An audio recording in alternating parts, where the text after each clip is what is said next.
ዮሐንስ ወንጌል ምዕራፍ 6 ስትመለከቱ ኢየሱስ ክርስቶስ በሚያስተምርበት ጊዜ ሰዱቃውያንን፣ ፈሪሳውያንን፣ አይሁዳውያንን አንድ ነገር ሲናገራቸው እንመለከታለን። እናንተ አይሁዳውያን፣ እናንተ እስራኤላውያን፣ እናንተ ሰዱቃውያን የእግዚአብሔርን ሥራ መስራት አትፈልጉም እያለ ኢየሱስ ክርስቶስ ሰዱቃውያንን ሲወቅሳቸው እንመለከታለን። እነዚህ አይሁዳውያን፣ እነዚህ እስራኤላውያን እንሰራ ዘንድ የእግዚአብሔር ሥራ ምንድን ነው እያሉ ኢየሱስን ሲጠይቁ እንመለከታለን።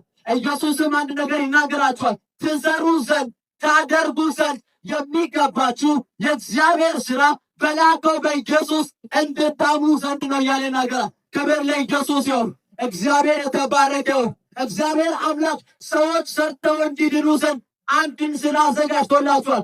እርሱም ሥራ ኢየሱስን ማመንና ማመን ነው። ወገኖቼ መልካምን ሥራ በመስራት የዘላለም ሕይወት የለም። ደግ ነገርን በማድረግ የዘላለም ሕይወት የለም። የዘላለም ሕይወት፣ የዘላለም ሥራ እግዚአብሔር አምላክ ሰዎች በሙሉ አምነው እንዲድኑ ዘንድ በላከው በኢየሱስ ማመን ነው። ክብር ለኢየሱስ ይሁን። እግዚአብሔር ለሰው ልጆች እንዲሰሩ ዘንድ አንድን ሥራ ሰጥቷቸዋል። እርሱም ደግሞ ኢየሱስን ማመንና ማመን ነው። ክብር ለኢየሱስ ይሁን። ወገኖቼ አንድን ሥራ አስተዋውቃችኋል። ሰርታችሁ መዳን የምትችሉበትን፣ ሰርታችሁ ከዘላለም ሞት ወደ ዘላለም ሕይወት መሸጋገር የምትችሉበትን አንድን ሥራ አስተዋውቃችኋለሁ። እርሱም ሥራ ሌላ ነገር አይደለም።